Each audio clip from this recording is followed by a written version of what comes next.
Good morning, everybody. Thank you for coming. Thank you for being here. We will start our works with Mr. Anton Andonov, who is a member of the management board of BNT, our host organization. Thank you.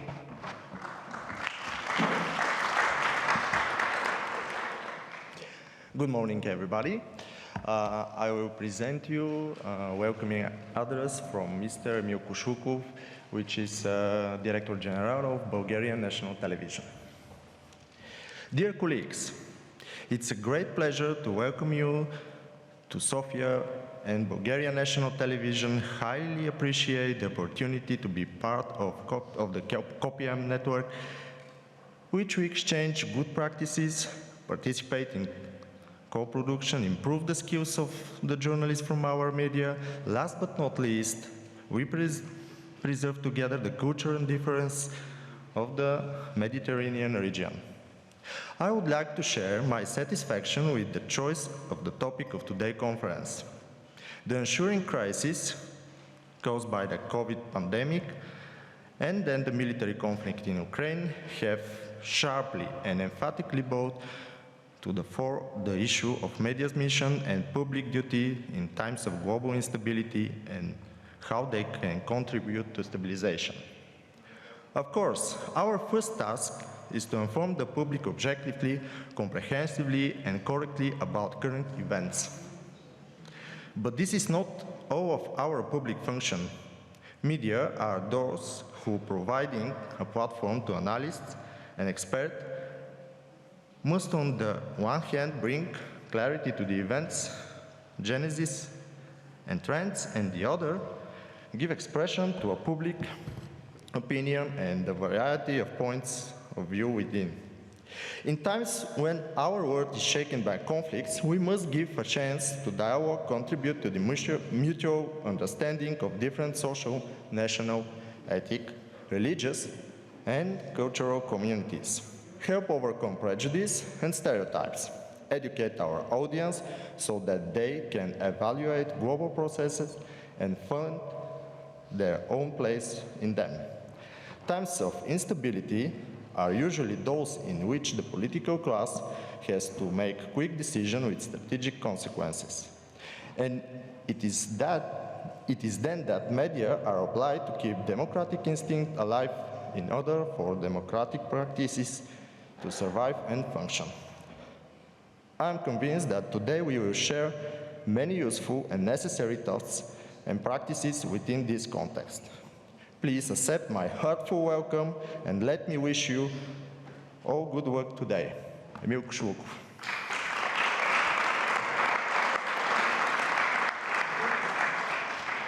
And for me and the other members of Management Board of Bulgarian National Television, it's a great honor to be here. I want to welcome you too. I like to hear you today and wish you strong, productive, and influential conference today, and I hope you enjoy Sofia.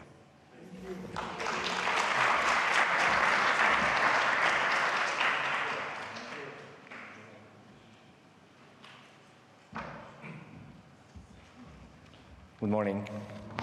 My name is Robert Schweb and I'm the president of COPEAM until this afternoon.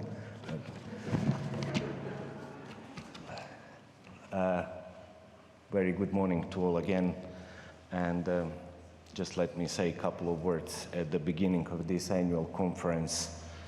Today, ladies and gentlemen, dear friends and colleagues, it's my great pleasure to see you all in person after a couple of years of maintaining the distance here at this annual conference in Sofia. I wish you all a warm welcome. We all know the world is going through difficult times. First pandemic, then war in Ukraine, earthquakes around the globe, climate crisis, fourth industrial revolution, and all this creates unrest within communities and with the public in general. For this reason, this year's topic of this conference, Media and Global Instabilities, What Contribution to Peace, is more important than ever. The role of public media service was never more critical. May this year's conference bring us all together by encouraging mutual respect and appreciation, resulting in abundance of joint initiatives and exchange of knowledge. Our cooperation within COPEAM is vital in these challenging times. So let us all stand unified and achieve a higher purpose. Thank you. I now give the floor to Mrs. Scott.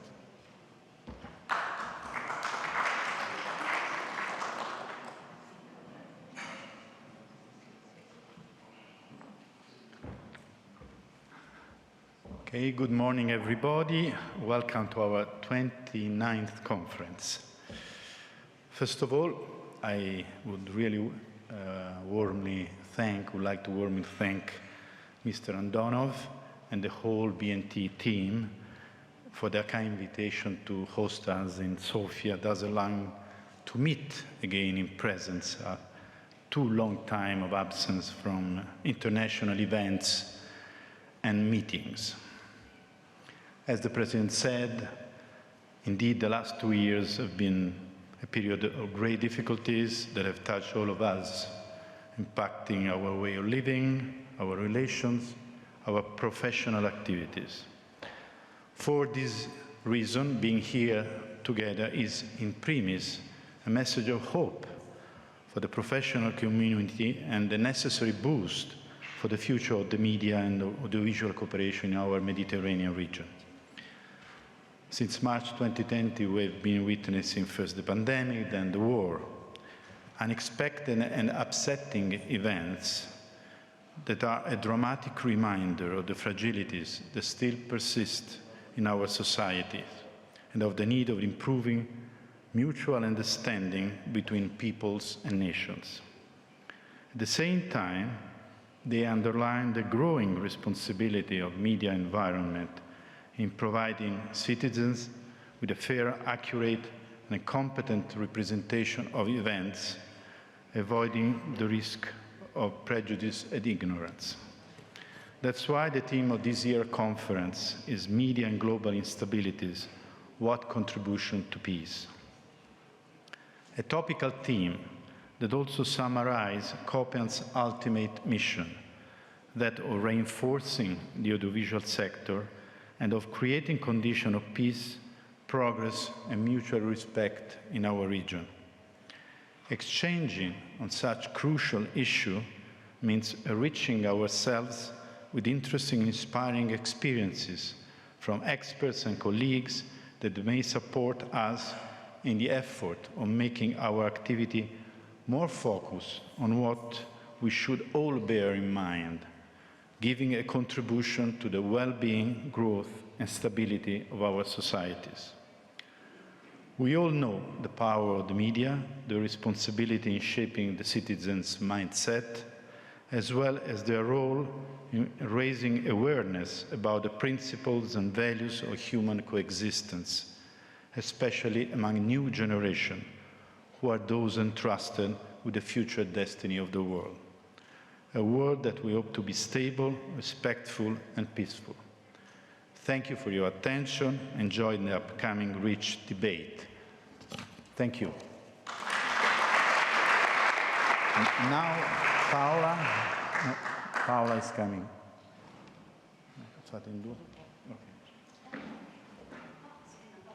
Okay, sorry.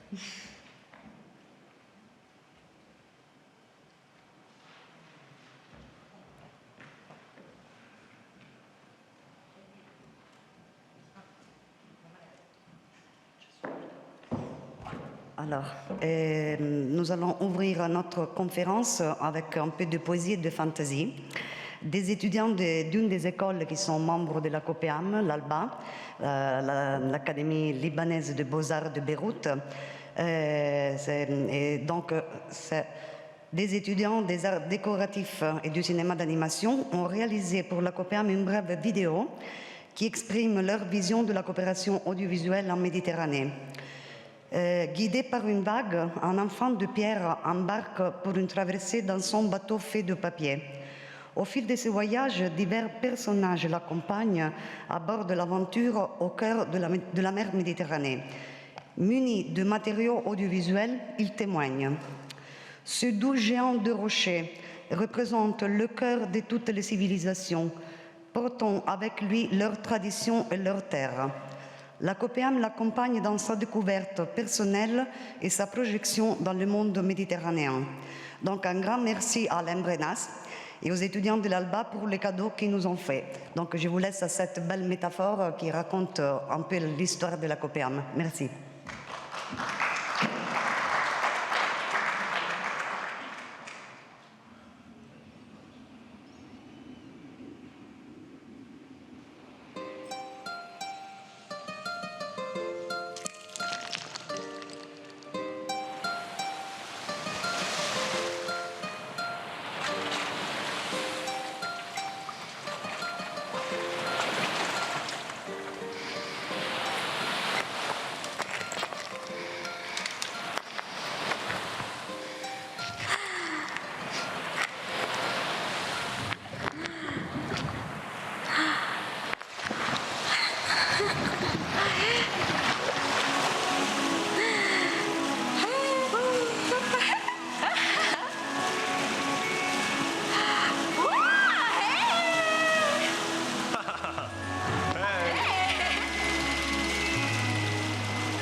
So we thank once again the students of ALBA for this great work of animation representing the work of COPEAM in cooperation.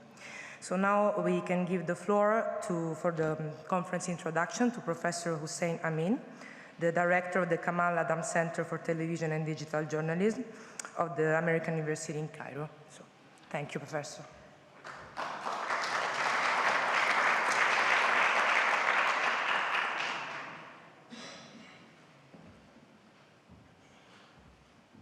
Thank you and good morning.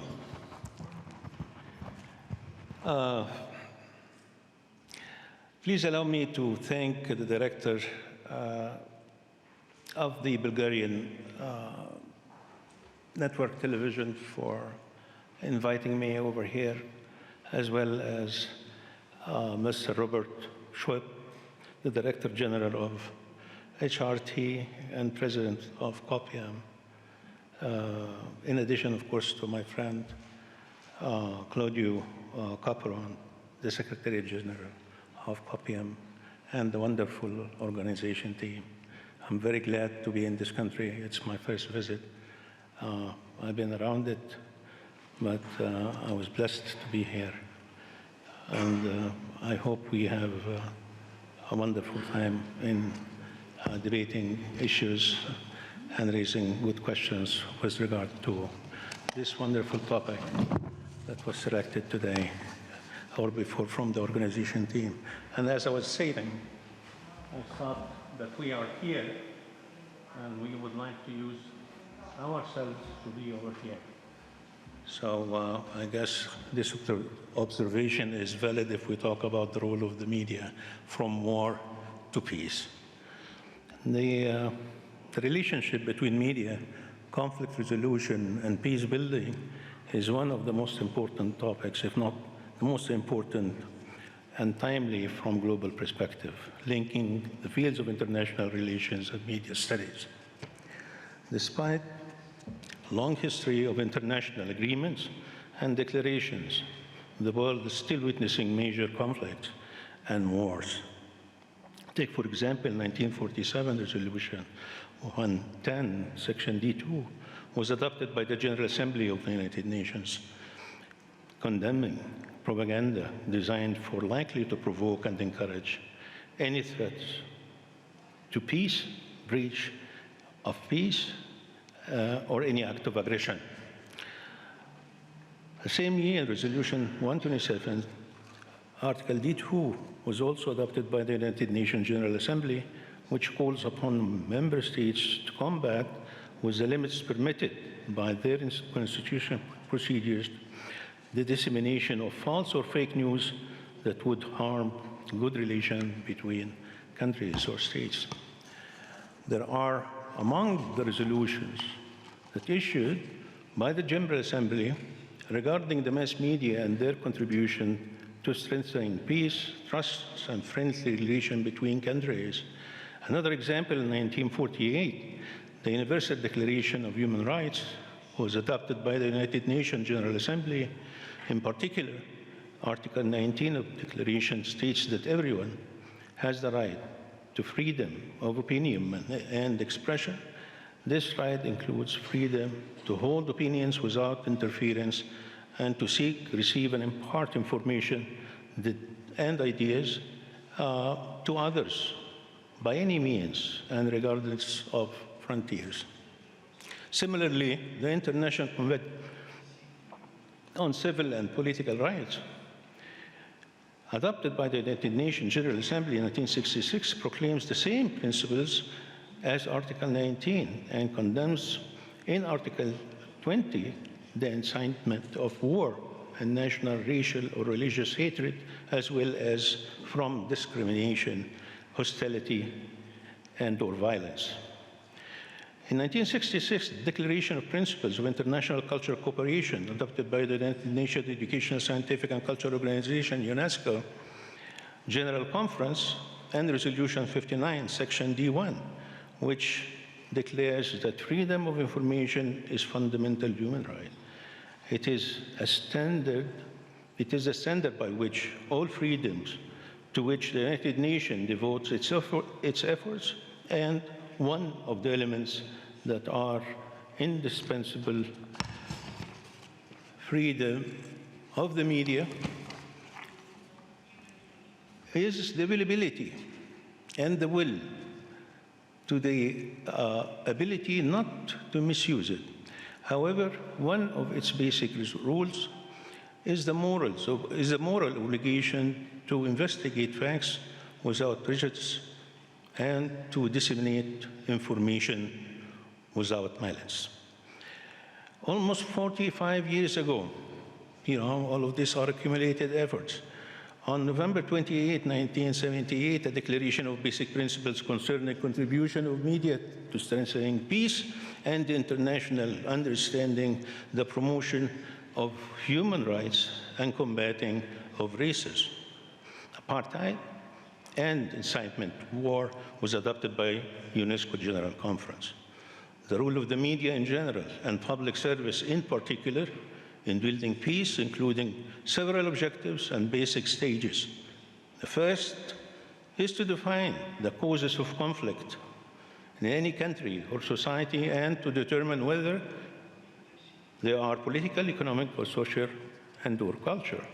The second is to identify the fundamental differences between all. The third is to prevent a re-emergence of the old problems and conflicts and to engage the parties in conflict. The large number of citizens is needed in the processes so that building bridges of community of peace is going to be a result. The fourth is to help building institutions that can manage and mitigate conflicts and prevent violence. There were and still are many southern and eastern Mediterranean countries and many Arab and Islamic countries experiencing internal and regional conflicts that negatively impact the social fabric of these societies and have a negative future impact on its coherence and or values.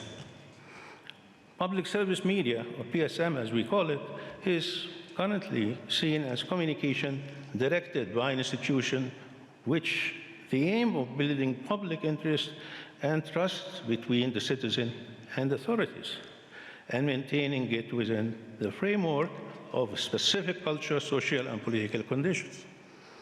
It is necessary to adopt media visions, strategies, and practices in public service media so that they are in line with the social media revolution and with the spread of digital government services, in addition to the immediacy of interaction between citizens.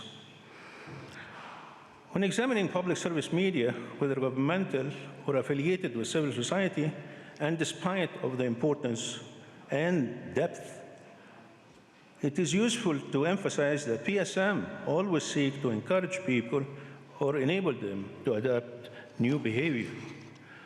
The goal of PSM are achievable, provided that the perception toward them change and their legitimacy and importance are confirmed.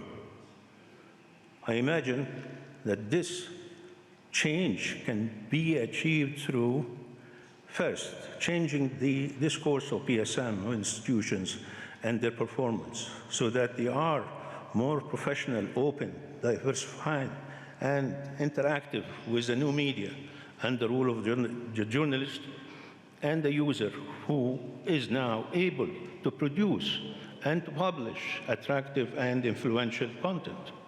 Second, the increase of confidence of those in charge of PSM in their abilities to develop their media practices in cooperation and partnership with citizens.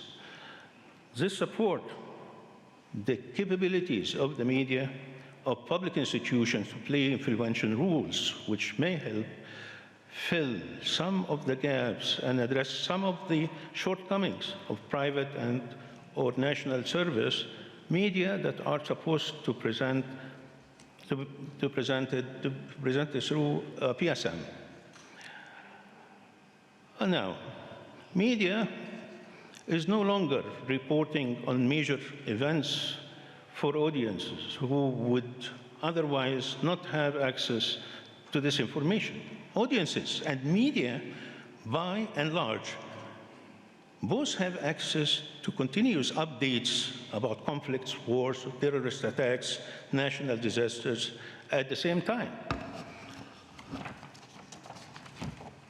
In fact, the media now feeds off the user-generated content or live coverage by citizens witnessing events as unfold. In this fast-paced ecosystem, a plethora of inaccurate, fake, distorted, unverifiable content emerges, adding to the problem of trust in the media. In addition, while the audience have become both consumers and producers of media content, they report the highest level of distrust in the media. Nevertheless, PSM also subject to the same issues, and that is why a new mission for PSM is to have more public access from the people, as well to utilize more social media platforms for the benefit of the people. International news and mainstream networks are broadcast live from all corners of the world, and via the internet provide instant access to unfolding events under certain circumstances, even affect the way those events progress or end. One can say that governments have lost their past monopoly on information to non-state figures or organizations, may become much more active and influential participants in the world affairs, both warfare and conflict resolution. There is unparalleled emphasis among international policymakers on the potential of freedom of expression and new information and communication technologies, ICTs, to promote democratization and development of both conflict and post-conflict areas. ICT have become recognized as having a crucial role in the recent political uprising across the Arab world, named the Arab Spring, while development of free media system is considered central ingredients for post-conflict rebuilding in countries such as Iraq, Afghanistan, Somalia, and Democratic Republic of Congo. The means of which people receive and communicate information are evolving. The development of mobile phones, for example, and the mobile phone market in particular in Africa has been seen to connect villages, cities, displaced communities of new media content, whereas satellite television and online news are seen to instigate democratic changes among legacy media outlets, evaluating evidence of democratizing rule and effect of these vastly emerging and fluid phenomenon is a challenge in itself. Media is one of the tools in stabilization toolbox used by both American and British stabilization teams, and is considered to be one of the governance tools within a state-building process. Public and cultural diplomacy are also among the tools that should be used by the media to win the hearts and minds of people around the world. When war erupted between Russia and Ukraine in February 2022, people around the world followed closely what was happening 24/7. Ukrainian President, for example, Vladimir Zelensky, came out and addressed the world using only a mobile phone and official social media accounts.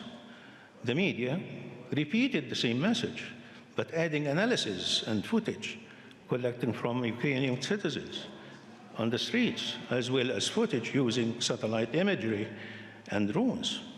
The media did not break the news in this example. It presented narrative, context, and analysis that people needed to form the big picture. The shift in media rule will continue to evolve in the age of virtual and augmented realities.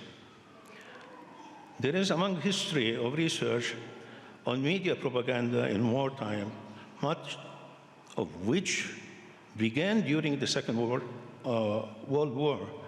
More recently, through there have been attempts to analyze the unique issues of media reform and transitions to peace in conflict or post-conflict countries.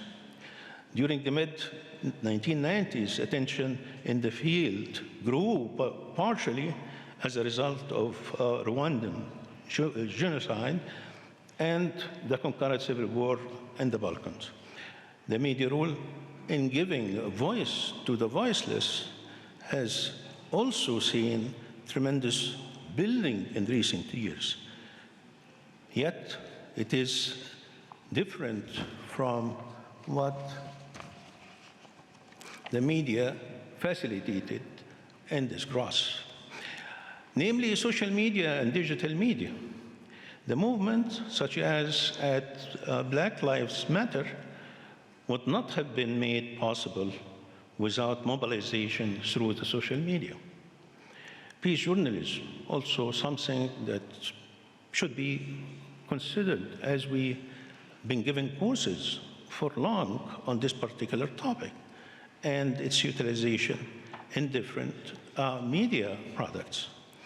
The media have the power to resolve tensions before they reach a critical or irreversible point and maintain a critical eye on government, opposition, and society by providing credible content and reaching a large audience. Media can, by this, would help in managing conflicts and promoting principles of democracy. Media, in particular, public service media, and in particular public service media in different parts of the world, and giving their constructive role, should contribute to support peace and international understanding, promoting human rights, fighting racism, apartheid, incitement to war, and others. This is especially true for allowing voices of vulnerable or disenfranchised people who struggle against aggression to be heard in their countries. Public service media should provide public access, as we said before, to all audience in order to disseminate information and inspiration and culture, to eliminate ignorance and people's lack of mutual understandings, and to, of course, to educate citizens. PSM should also work to meet needs of citizens in each country to ensure respect for the rights and dignity of all nations, all people, and all individuals without distinction as to race, sex, language, religious, or nationality, and drawing attention to the great evils that plague humanity, such as misery, malnutrition, and disease. In doing so, it encourages states to formulate policies that are most capable of easing international tensions and for the peaceful and just settlement of international disputes. Public service media can play an essential role in educating the youth of the world in the spirit of peace, justice, freedom, mutual respect, and understanding in order to promote human rights, equal rights for human beings in all nations, in addition to economic, social, and political progress. It is also has important role to play in introducing the rising generations' views and aspirations. I truly believe that it's an excellent time for the COPEAM 29th Conference and 28th General Assembly to select the theme that deals with media and instability seeking contribution to peace building, as I think the time has come to revisit the role of public service media, especially in the light of the changes that 5G is going to bring to digital satellites and fiber optics that are going to threaten not only PSM, but also all kinds of mainstream media. So it's an opportunity. It's an opportunity to see the minds of people, professionals, academics are sitting together debating this wonderful topic. So let us work to make it happen. And let us move from here to here, because we are the people with the decision makers. Thank you very much. I wish you a wonderful and beautiful day.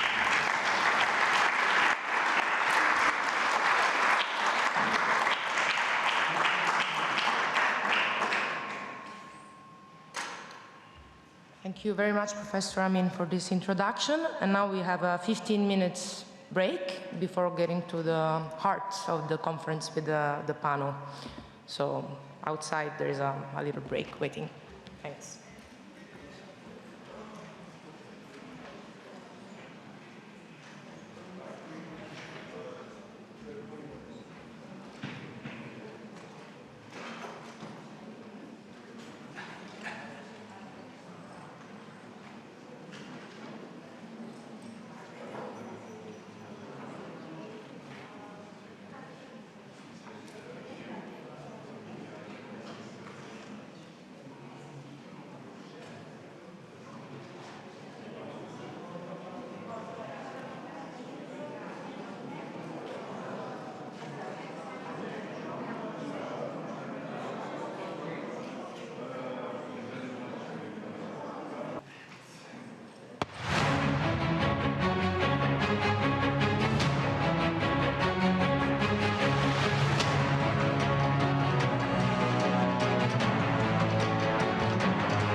Ladies and gentlemen, distinguished guests, it's my privilege to welcome you here in Sofia for the discussion within the framework of the annual meeting of COPEAM.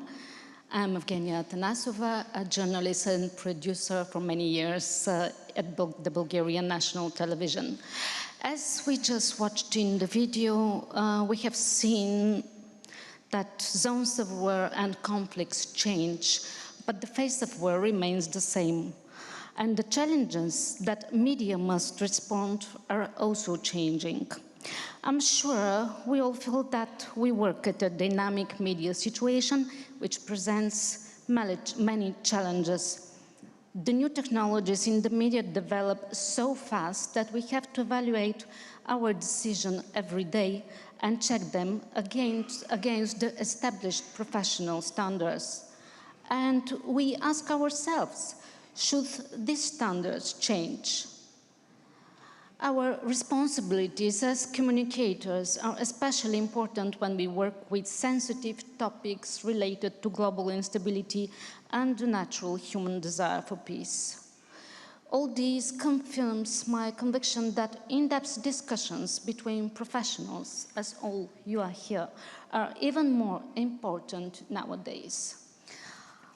Therefore, I'm especially pleased to introduce you our panelists who are sitting in front of this symbolic mural, as everybody noticed, painted by our prominent painter, Ioan Leviev. Mrs. Adrienne Van Hetten is a member of the International Board of the Institute for War and Peace Reporting. She has an extensive track record in media development. In 1993, she was one of the founders of Press Now, Free Press Unlimited, and has held senior positions at the OSI Network Media Program, the OSCE, the USID, and BBC Media Action across a range of projects. Adrienne gained professional experience in the former Yugoslavia, Serbia, Kosovo, Hungary, Russia, and Lebanon, and for the past 15 years at West Asia. Let me outline her role as Director of Development for the underground radio station B92 during the Balkan Wars. She was also responsible for a special assistance program for independent media in Russia. Ms. Hetten headed innovative online journalism training and content development program providing multi-platform content through a virtual newsroom to the BBC World Service. She is also a co-founder and director of the Small Media Foundation, which supports civic activities and content producers with training and technical support. Mr. Nicolas Boisses is head of the communication and external relations at Fondation Hirondelle, a well-known Swiss non-profit organization active in the media field in post-conflict areas, humanitarian crisis, and societies in democratic transition. He implements the Foundation's global communication strategy, develops relations with partners, and participates in the search for institutional and private funds. He has started his career as journalist, and later he gained profound international experience. He worked for the French military foreign affairs in Kinshasa as a regional audiovisual attaché for Central Africa, and in Hanoi as an audiovisual attaché in charge of French cooperation with the media and producers in these countries. And Mrs. Irina Nedeva is a representative of the Bulgarian National Radio and a president of the Association of the European Journalists in Bulgaria. She is a well-known journalist and documentary filmmaker with extensive experience in public broadcast journalism. At present, she is an editor, anchor, and presenter of the morning primetime live talk show on the National Radio. She is a fellow of the Fulbright Interstate Educational Exchange Program. Irina has a wide range of professional interests and topics such as social and political movements, post-communist development, art and activism, human rights, media freedom, and many others. I've been working with Irina in a number of programs and projects and can assure you of her high competence and social sensitivity. She's involved in the programming of the first Center for Culture and Debate, the Red House in Sofia. And as written in the program, we had to have here Dr. Rabiat, who was supposed to join live from Jordan. Unfortunately, some personal emergency occurred, but we are fortunate to speak to Mr. Mark Locke, a CEO of Generations for Peace, a leading global NGO dedicated to peace building and conflict transformation. His role as CEO combines his diverse experience with governments, NGOs, the Olympic movement, and private sector in humanitarian emergencies, conflict and post-conflict environments, community development, youth development, support for peace and development, organizational development, legal practice, and the military. He's passionate about transformational change that makes a real difference. Mark graduated from University of Oxford, Said Business School, HEC School of Management, Paris, and a Royal Military Academy, Sandhurst. He's a British Army officer for 10 years and also with the British Foreign and Commonwealth Office, and was awarded by Her Majesty the Queen Elizabeth II for his work in Iraq between 203 and 205. And now, as I presented you our distinguished guest, I open the floor for our discussions, in which you will also be able to take part later on. Let me first refer to each of our panelists. Mrs. Van Hetten, first to you. You have a long record of activities in zones of instabilities. Can you share some examples of your work, how journalists and media professionals can contribute to dialogue? Thank you very much for inviting me here. Thank you very much for inviting me here. I didn't know about COPEAM at all. So it is a very pleasant surprise, actually, to learn also about the existence of this important institution and to maybe contribute some of my experiences to yours and see how this can be of any help. I want to take you back in history, because the history of media development is not that long. I find myself in 1992 sleeping next to an enormously noisy machine in an apartment in Belgrade, which had been set up by something which was then called the Alternative Information Network. The reason why this network was set up, it was a peer-to-peer first computer exchange, information exchange network set up by some activists who were concerned about the lack of cross-border information sharing during the Balkan Wars and during the breakup of Yugoslavia. For the journalists at the time, and I can see some old faces here, so maybe some of you remember this, and I see nodding. For the journalists at the time, it was very difficult to get information from the other parts of Yugoslavia. If you were in Serbia, you did not know much about what's going on in Croatia, and vice versa. People didn't know too much what was going on about Bosnia. So in order to seriously report facts on the ground, there needed to be a source of information, and that source started to be provided by this Alternative Information Network.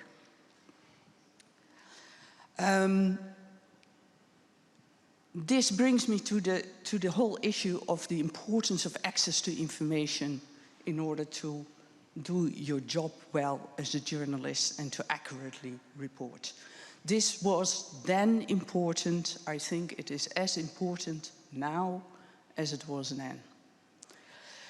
I joined an action group which was founded in Amsterdam by myself and some colleagues called Press Now, which started to provide support to fledgling independent media outlets throughout Yugoslavia with a view to make the voices of peace heard in what was then an atmosphere of warmongering by the then state media, and sometimes also referred to at the time as the public media of the various countries. It brought me into contact with enormously courageous media players on the scene in Yugoslavia. There were radio initiatives in Sarajevo, there were radio initiatives in Croatia, there were radio initiatives in Serbia, one of which I joined, which was called B92. B92 was a local radio station which had been set up as some sort of youth enterprise, which was broadcasting on a local license, which was temporary, and its challenge was to acquire a broadcasting footprint throughout the country. So I take you a bit fast forward. B92 started to network local stations throughout the country in order to circumvent the block on acquiring a national broadcasting license and to actually establish factually a broadcasting footprint with a national broadcasting footprint for voices of peace. I think that this model has been replicated elsewhere. It's rooted in collaboration, it's rooted in courage, in very difficult authoritarian environments, and it is rooted in some sort of smart application of existing technologies to circumvent the actual practical blockages in that particular political and media environment. I think that being an actor for peace and being known to be an actor for peace can be a very good brand for a media presence in any country. And this is what B92 did. B92 at the time was not only a radio station, it was actively engaging with the issues at hand in the country.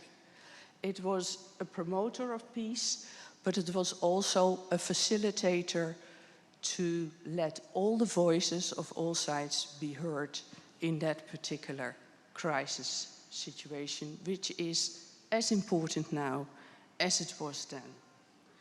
If I go now to another example, and then I will round up. In the present, I'm involved in making sure that Tolo TV in Afghanistan can continue its presence in the country.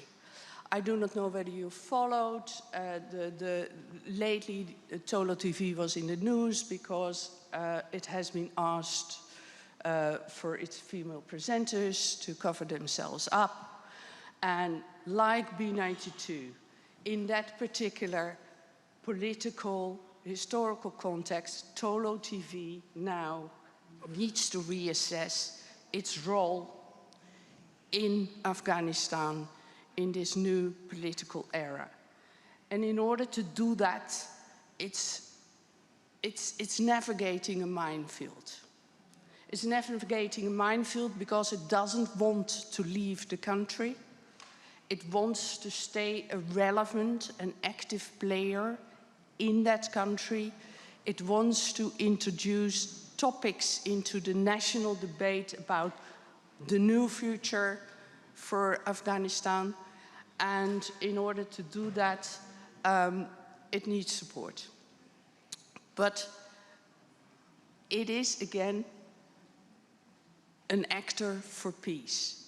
And what I find very interesting about the topic of the conference is we've come a long way, because at the time when media development work started, actually media weren't seen as much as actors for peace. The media development work started in response to media being actors of war, promoters of war, instigating and fueling inter-ethnic strife, inter-ethnic hatred, and media were actually part of the problem. I think there is a lot to be said now to reanalyze that in the present context, and I know that the audience wants to talk about Ukraine. There's a lot to be said there, but I leave it at that. Okay, we'll tell us a bit later when we continue. And now I refer to Mr. Boisses. Foundation Herondel has 27 years of history developing to improve access to journalism, to information in places with fragile context. Share us more about your experience on the ground. Please. Thank you. First of all, thank you very much for the invitation. Thank you to COPEAM and to the Bulgarian National Television for inviting us and for organizing this beautiful conference. Yes, access to reliable information, fact-based information in context of war, of conflict, is as vital, can be as vital as access to healthcare or to security. It can prevent, it can give protection to civilian population by preventing them to expose themselves to violence. In such context, the role of media, professional media, responsible media, public service-oriented media, is crucial in order to provide the population with the news they need to prevent them to expose themselves to violence. The role of such media is also crucial in order to create spaces for dialogue that will help preventing the aggravation of violences and the aggravation of crises. Protection and prevention are two key notions of humanitarian aid, humanitarian action, and two key notions of peace building. That is why we believe at Fondation Hirondelle that the support to media and media intervention is a key notion, a key contribution to peace. That is our belief, and that is also our experience after 27 years in developing media support in more than 23 countries, where we have sometimes created from scratch new independent local media, and where we also have supported more than 300, 400, hundreds of local media organizations and trained hundreds of journalists over 27 years. So we are a Swiss-based NGO. We are based in Lausanne. Our mission is to provide information to populations faced with crisis in order to empower them in their daily life and as citizens. As I was saying, we do that by supporting local media, sometimes developing, creating local media organization, supporting local journalists that we identify, we train, we coach them, local journalists that will work in local languages, always from within the countries, and broadcasting their programs with networks of local media that we put together in order to reach the population that need this information most. We were created by Swiss journalists in 1995, working at that time for the Swiss public radio. That's why the principles, the core principles that are at the origin of our organization are based on basic journalist principles, but also core principles of public service media. And these journalists, they created Fondation Hirondelle after a first traumatic experience as journalists. They went to Rwanda in 1994 to cover the genocide that was happening in Rwanda.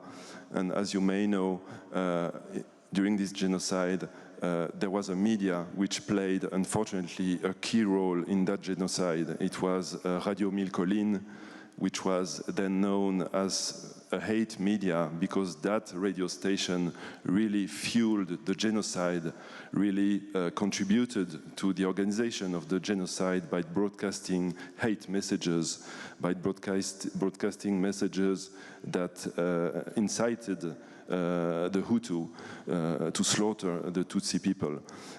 So our founders, as journalists, of course, were terribly shocked to see that a media could become a tool of one of the most terrible massacres of the 20th century. And as journalists, they thought, what can we do? And they decided to create a radio station which would become an opposite of this Radio Milcolin. So they created a radio station which they called Radio Agatashia. Agatashia meaning hirondelle, swallow bird in Kinyarwanda. That's where the origin of the name of our organization comes from. So they created that radio station to create a radio station on humanitarian news principles, to provide humanitarian news to the victims of the genocide, to provide basic, simple, reliable, fact-based news, to create also a space where people could dialogue with each other, could try to find some basis to reconcile. That was the first project. Since then, we've been active in 23 countries, a lot in Africa, but also in Asia, sometimes a little bit in Eastern Europe, in Kosovo 23 years ago, and we currently also are active in Ukraine, where we have started some emergency support to local independent media. We also run a website dedicated to international justice coverage, with a network of correspondents worldwide covering justice trials and international justice trials. Also what's happening in Ukraine in terms of on the international justice front. So we support local journalists working currently in Ukraine to cover the trials, the war crime trials there. And we have programs currently in the Sahel region, in Mali, Burkina Faso, Niger, where we have teams of journalists there producing programs that are broadcasted by networks of more than 175 local radio stations and TV stations in local languages. We have programs also in the Central African region, like in the Central African Republic, where we have created 22 years ago a radio station, Radio Ndekeluka, which is now the #1 radio station in that country, which is broadcasting live every day, 24 hours per day, and which has become the most trusted source of information in that country. With all these different experiences in all these different places, we see that where we stick to strong ethical and, I would say, basic journalist principles, providing fact-based news to the population, differentiating news from comment, from opinion, sticking also to principles where we give voice to all components of society at the same level, allowing the different components of the country to express themselves, to create the basis for a real dialogue to happen. So sticking to the facts, creating basis for dialogue, these two elements are contribution to peace processes, even in the most difficult contexts. And that's what we try to do at Fondation Hirondelle. Thank you very much. Thank you. And let me refer to Irina Nedeva. Irina, please share your greatest challenges and greatest achievements in times of instabilities. And I wonder, what do you consider instabilities? Are they always related to war times, or they could occur during we live in peace? Well, I could say that, yes, we need to rethink the concept of war, because we live in a time of info wars. We've seen it after 2016, elections, Brexit and American elections. We are living in a completely changed media environment. If I refer to the concept of radio, I totally agree that at one point even if we go back to the World War I, radio was a military tool, a way the soldiers could connect to each other. Later on, the radio was weaponized during the Third Reich as a propaganda tool, as a tool for actually war. Then we go to the concept of media that could be not joining or not only supporting the governmental ideology, but media that might serve as an independent actor, as a real fourth power, fourth estate in democratic societies, which is absolutely essential. And my personal experience with conflicts, I could say, are a little bit strange. I've always been more on the editorial side, as a journalist who is actually editing, receiving war reportages of my colleagues. But I still remember the feeling and the adrenaline, of course, of being in a zone like Kosovo in 2005, before the independence of Kosovo was declared, when actually, after the hot war, I observed how the secret small conflict zones and wars continue to exist. And now, thinking about the war in Ukraine, comparing it with all the other wars around, wars that are, for instance, civic wars, we could say that we have to be aware that the most important thing is actually an independent point of view. International reporting, international correspondence there on the hot places, in the hot spaces, where they can actually bring their own perspective, their own gaze. And the most important for me is actually to arm these journalists, to arm them not only with armor vests, jackets and helmets, but also with good professional standards. Because without these internationally approved professional standards of quality factual media, we will be all the time repeating the same old story. One media against another media, small info wars, actually advocating for one or the other side. We definitely need an upper level of understanding what the professional and ethical standards of media should be, of professional quality journalism. And I'm really proud to say that I'm part of Bulgarian National Radio. Why? Because this is one of the first media in Bulgaria that is focusing so much recently in fact-checking. Bulgarian National Radio started a special rubric, information that is fact-checked by BNR. With my other hat, somehow, as being a chairwoman of Association of European Journalists, we are absolutely convinced that due to the social networks, I don't call them media. I think that if we just imagine not calling social media media, but just calling them social networks, we will help a better understanding of what's going on. They are amplifying the anger. They are politicizing, polarizing our societies. They prefer us to fight. And we actually, the true media, are the only possible actor to counter the propaganda that is inciting hate. Because hate speech, we all know, hate speech is not just words. It's an action. It's an invitation for fight. That's why actually fact-checking becomes so important nowadays. And to have media and reporters who comply with the international standards of reporting is the most crucial thing.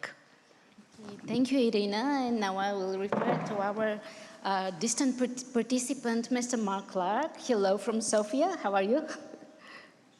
Thank you, Eugenia. And hello, everyone. It's really wonderful to join you from Amman and to be on this panel with such esteemed colleagues. And I really must commend you all for the work you've been presenting. Let me briefly explain that Generations for Peace, the organization I serve, is a Jordanian international peacebuilding organization focused on transforming local issues of conflict and violence at the grassroots in communities around the world. We've got 15 years of experience of programs in 52 countries, and we're ranked number 25 in the top 200 social good organizations in the world, the number 3 peacebuilding organization in the world, and the number 1 social good organization in the Arab world. And you can find out more about us on our website at gfp.ngo. So our peacebuilding mission is really about working to transform conflict. We want to address issues that are leveled deeper than just stopping direct violence, such as bombing, shooting, murder, sexual violence, and really to address the deeper systemic aspects of structural and cultural violence, discrimination and exclusion. And it's really there that the media, as we've heard, plays such a crucial role in producing narratives which express the values and norms of society, what is acceptable or not acceptable, and what forms of violence are discussable or not, and to what extent such violence is justified, legitimized, and normalized. And of course, we need to recognize that whilst the traditional role of media is to be the fourth estate, the fourth power, serving the public interest by being reliable providers of information, a forum for free speech, and a watchdog holding government to account, I think the reality is the commercialization of media, massively accelerated by digital media and social media, means ever fewer genuine public service media organizations survive amidst the extremely competitive commercial media realities. And I think in this paradigm, the old principle of if it bleeds, it leads, is being taken to new extremes with commercial pressures on journalists to use provocative clickbait headlines which further fuel oversimplification and polarization. I think it's interesting, there are historical examples where the media collectively appear to have been extremely influential in driving support for peace processes. In Northern Ireland, for example, the Good Friday Agreement was heavily promoted by the media on both sides of the border. The BBC gave 68% of its coverage to yes campaigners and 32% to no. Ulster TV gave 72% to yes. The Belfast Telegraph gave 78% to yes. And the Irish News gave 74% to yes. But I think in other protracted conflict contexts, such as the Palestinian-Israeli conflict, such unity of purpose in favor of peacebuilding appears lacking in the media.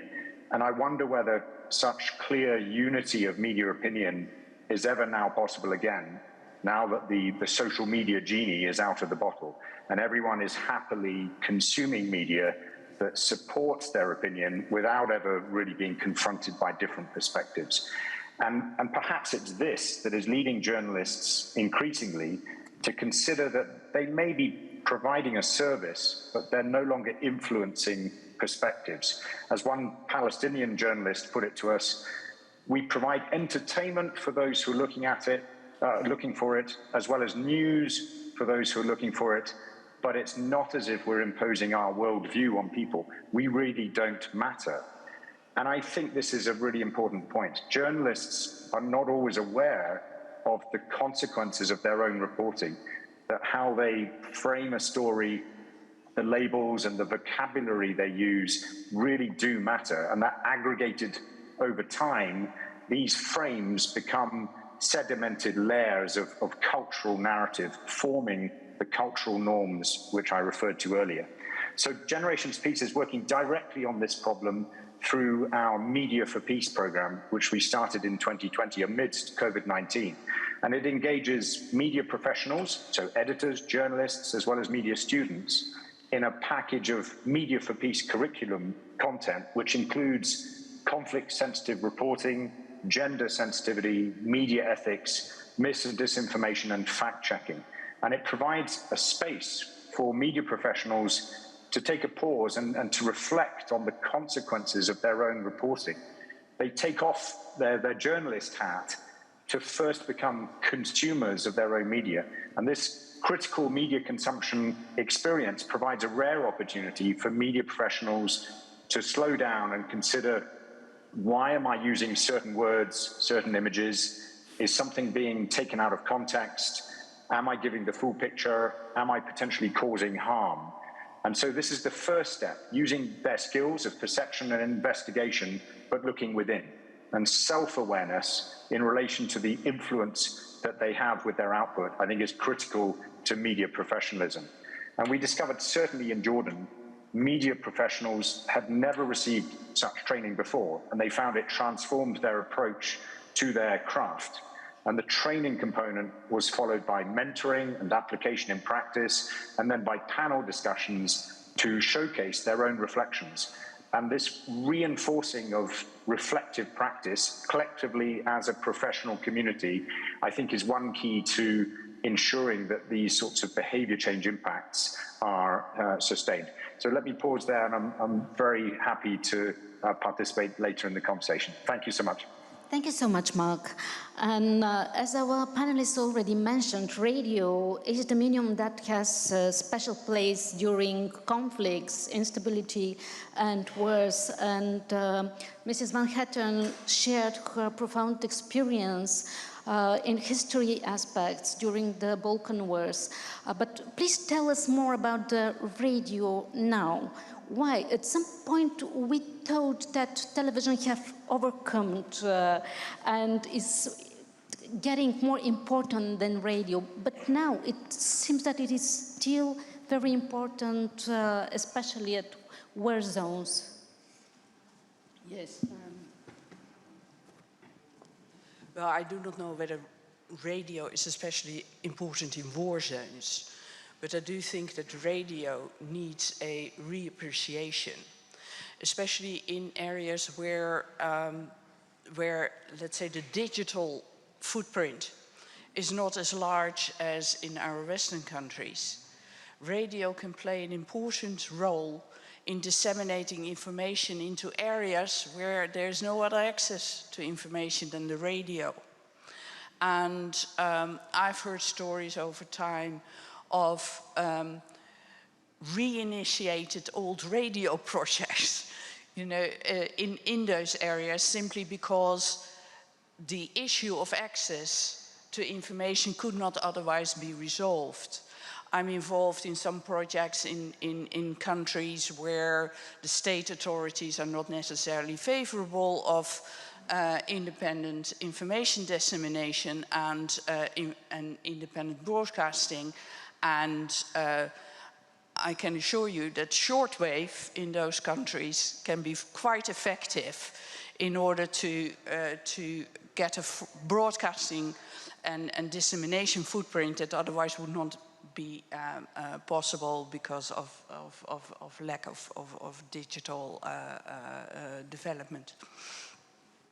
So, yes.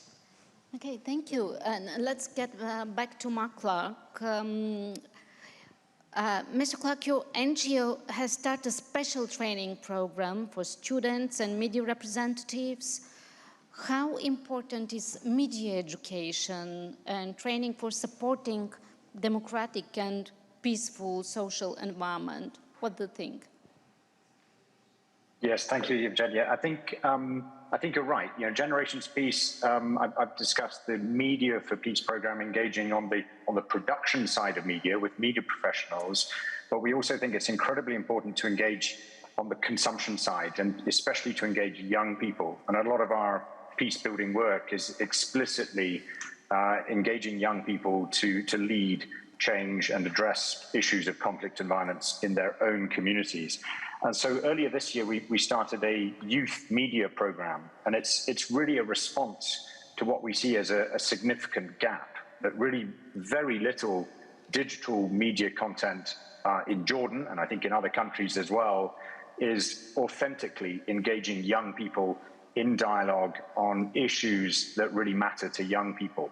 And we've seen quite clumsy, traditional, top-down attempts by governments around the region and beyond to engage young people on issues, but really by broadcasting content at them. And so we're seeking to avoid that trap and really to stay true to the whole philosophy underpinning all Generations Peace engagement in communities and with young people. And that's by using participatory processes to engage, so that sense-making and decision-making are really owned by people in communities, and they're not decided top-down or remotely by others. So in this youth media program, young people are directly engaged in community needs assessments and consultations and focus groups to discuss and identify what are the issues that really matter to young people. And in Jordan, that includes Jordanians and Syrian refugees and other identities, and of course, female and male. And then they're directly involved in developing and producing the digital media content in podcast formats and digital media shows, so that the content is authentically created by young people for young people, and with young presenters also engaging not just other youth, but also engaging government officials, parliamentarians, and experts on different topics of concern to youth. And so one example is our collaboration with a Belfast-based NGO called Cinemagic to support young people in Amman with a particular project working with film professionals to shape a narrative and develop a script, and then be directly involved in every aspect of film production. And through a series of consultations and discussions, identifying various topics of importance to young people in Amman, again, Jordanian and Syrian refugees, the youth participants reached consensus on selecting the topic of gender-based violence as the topic of greatest concern to them. And so the resulting film, called Abia, and a documentary capturing the making of the film, are now in the final stages of editing and will be released later in August for screenings. And through our programmatic footprint nationwide in Jordan, we'll also be using the screenings in communities, in schools and youth centres as a forum for sparking conversations about gender-based violence and really lifting to the surface these issues of violence that are often undiscussable. And so we really see the Media for Peace programme and the Youth Media programme as being interlinked. They're working on both the production side and the consumption side of media, but really prioritising youth engagement directly in the production of the content. And looking ahead, I think we're prioritising climate action as a top strategic priority. We want to work through both the Media for Peace programme and the Youth Media programme to increase climate sensitivity and climate literacy as a precondition for paving the way for climate responsibility and climate action. And just one quick word on community radio. I absolutely agree with our former panelist. It's an overlooked mode of communication. And I think the wonderful thing about working in audio, producing podcasts or digital audio, is to remember that you can also disseminate that through more traditional community radio stations. And those exist in Jordan, especially in rural communities. Community radio is still a valued means of receiving information, especially public service information. But it's also influential on university campuses, with many of the universities having a campus radio station led by students. And I think that's another important modality for engaging young people. So thank you very much. Thank you. Nicholas, I know that in many countries where you operate, in Africa, for example, radio remains #1 media. And please share your experience about the role of traditional media, such as radio, in creating space for dialogue in societies which are facing conflicts. Yes, thank you. Yes, indeed. In Africa, radio is still by far the #1 media. That's what all audience surveys continue to show. Well, at Fondation Hirondelle, we've been investing quite a lot these last years in surveys, in research studies, in the different countries where we have media programs. And these surveys continue to show that radio is the most trusted source of information and also the most listened to media by far. It's usually in sub-Saharan Africa, in Western Africa and Central Africa, the figures are around 80% to 90% of people who listen to radio every day. Television, it's around 70 to 80% of people in Western and Central Africa who watch television every day, whereas the internet, it depends on the countries, but it's more around 10, 20, 30% maximum of people who have daily internet access in places like Mali, Burkina Faso, Central African Republic, Democratic Republic of Congo. So countries faced with conflict, with major crises, people have access to internet only in the major cities. So if you want to reach people in regions that are directly affected by crisis, you cannot use the internet. You have to use the media that people have access to, and this media is radio. So not only is the media that people have access to, but it's also the media that people trust most. And when it comes to trust, we can also mention that even here in Europe, if you look at the survey, the audience surveys, it's also the same actually. In most of the countries here in Europe, people trust traditional media much more, of course, than the internet and social media. We are all connected here. We all use our smartphones all day long, but we don't trust our smartphone or our smartphones. We are all addicted to them, but we know we cannot trust them. We better trust radio, or we better trust traditional television. That's what all the survey say. So we should not forget that. And that's our experience at Fondation Hirondelle. If we want to have an impact on the population, we should play on all the media, actually. Traditional media, and at the same time, of course, broadcast our information on the website, on social media, even offline, using WhatsApp groups, going into the villages, using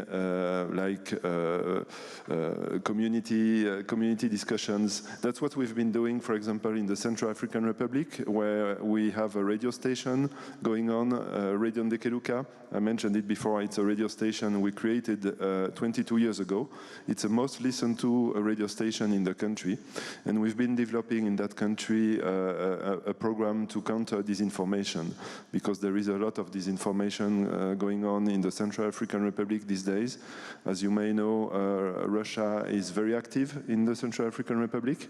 They have developed a lot of different tools there in terms of disinformation, also using traditional media there. They are very active also on social networks. And our media being the most listened to, we have developed different activities online and offline, working with local population, working with local artists, using concerts, using podcasts that we are broadcasting online, and mostly working with our radio station with traditional programs, news bulletins in local languages, because if you want to reach to the population, you have to use the language that people use. So that's also one of the beautiful things with traditional radio. You can speak the languages that people are speaking. Our programs usually are broadcasted in many different languages, with local journalists speaking the languages that people speak. And as you know, radio is powerful too, because it goes through the voice, and voice creates that connection that is very special. And that connection allows trust, and with trust you can have an impact. Thank you. And Mrs. Nedeva, we've been working together at Bulgarian National Television, but then you went back to the radio, and I wonder why. why you preferred radio to television? Well, I do believe that radio adds additional value to the information. On a communicational aspect, it's true, I agree. The voice makes another type of connection, but I think there is something else that could be related to our contemporary world. We live in a digital era, and we have to face the reality of new digital Iron Curtain. And whenever we see totalitarian regimes that are consolidating themselves, becoming stronger and stronger, we see one and the same trend. They try to hit independent radio voices first, and independent radio voices die at the latest. They die last. Because it's very difficult to, overwhelm, to control radio. Radio is much more independent organism. You are alone with your microphone, you could do even podcasts. By the way, podcasts, strangely enough, they are returning back the same emotion, connection with the voice only. And that's why I believe that radio has, activist potential to stand for human causes against governments, even against corrupted governments, against injustice. And that's why I do believe in the force of radio. And by the way, we have many reasons to analyze this in Bulgarian media environment as well. But back to the question of what are the main challenges in front of us, I could again say disinformation wars, they are elsewhere, and the enemy is well weaponized. What we can do is to use the basics of true and strong, professional, skilled journalism, and it should be done on international level. The most important in understanding what's going on in Ukraine right now is to somehow to help to arm our colleagues there first, and then to arm our own correspondents, special envoyés there. Each country, each media. Otherwise, we will be penetrated very easily by the digitalized, very well digitalized Kremlin propaganda. And we see it here in Bulgaria, unfortunately. Thank you, Irina. And one last question from me for our panelists. I will start with Mark this time. Mark, you told us about your youth program, youth training program. But how do you evaluate the achievements of what you do, of a youth program, of peace training program? Do you see any difference that makes sense of all this? Yeah, that's an excellent question, Evgenia. Thank you. I think a lot of people, when they're comparing peace-building programs, perhaps with humanitarian emergency response efforts, find that those humanitarian efforts are much more tangible. You know, you can count delivery of food or shelter. You can count numbers of people displaced, and everything's easily quantifiable in terms of the service delivery, the aid being provided. And they think peace building cannot be measured. And of course it can. You just have to understand what it is that people in communities mean by peace building. And I think our approach, when I talked about this participatory approach to our grassroots peace building around the world, we're really resisting this temptation to come in from outside with preconceived ideas of what is the context within a particular community, and that we know what your problem is and we're coming in to fix it. And instead to really respect and give primacy to local knowledge, local sense-making, local decision-making. And so that even comes down to the interpretation of what is peace for somebody in a community. What are the issues of conflict and violence that they see as important and that they're really passionate about changing? And so through this participatory approach, we're bringing tools and knowledge transfer, and we're supporting a process, but it's really the participants in the community who are sharpening their own analysis of their context and then reaching decisions about what issue they want to focus on. And out of that emerges a theory of change and a program logic and the beginnings of program implementation. And in that design process, it's the community members themselves who are defining the outcomes they want to see, the type of change, the type of impact they want to see, and they're articulating that in their own vocabulary. So the metrics, the indicators of change are in a vocabulary that is relevant and it's authentic and it's understood within the community. It's not a set of metrics or indicators that have been designed in some ivory tower, in a headquarters or in a university many thousands of miles away. And so these community-generated peace-building indicators, we believe are much more powerful. And I think the way in which the indicators play out, we do baseline and endline surveys. This is really quantitative data collection. Baseline before the intervention begins, and endline at the end of an intervention. And our interventions are usually minimum 12 months long, with the same people in a community really going on a journey of learning, of shifting attitudes, developing capabilities, transforming relationships. And over that journey then you get, because it's sustained activities over time, you get sustained behavior change outcomes. And so the endline survey is capturing quantitative data, and then we add to that qualitative data collection through what we call participatory evaluations. These are really focus group discussions that include the people that were direct participants in a program, but also people who are in the community who are not directly participating. It may be other young people, it may be parents, it may be stakeholders and leaders in the community. And through that process of a series of these focus group discussions, we're providing a space for this qualitative reflection. What happened through the program, what happened that was positive, what happened that was negative, what were the expected outcomes, what were maybe some unexpected outcomes, and then shifting the conversation to the so what. What do you consider as important next? What do you want to do next? What support and commitments are there?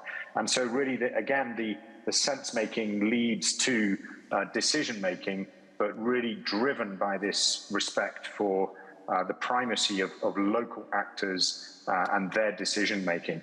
And I'd be happy if you go to our website with our Generation of Peace Institute.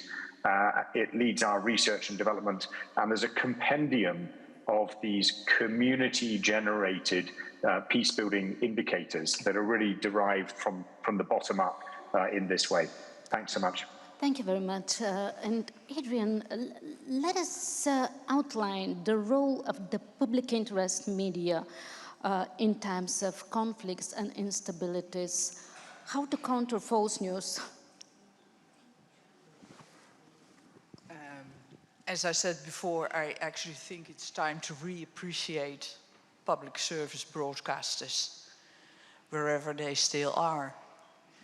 Because as my colleagues already indicated, the majority of the audience still trust mainstream media rather than digital new media sources of information. I recently reread War and Peace of Tolstoy, and that is a bit of an effort because it's a very lengthy, wonderful book. And I thought Tolstoy is actually a wonderful war reporter.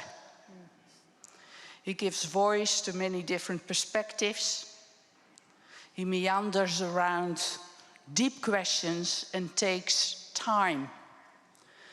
I think what is happening with social media and the infiltration of our media consumption patterns by social media is that we no longer take time to reflect.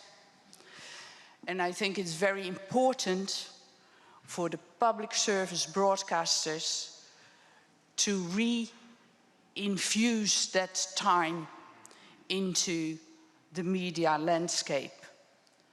Because the questions of war and peace are not easy.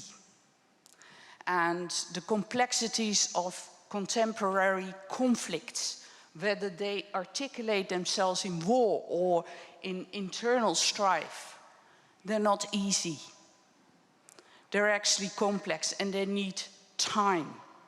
And time is often not given to media in a 24/7 production cycle.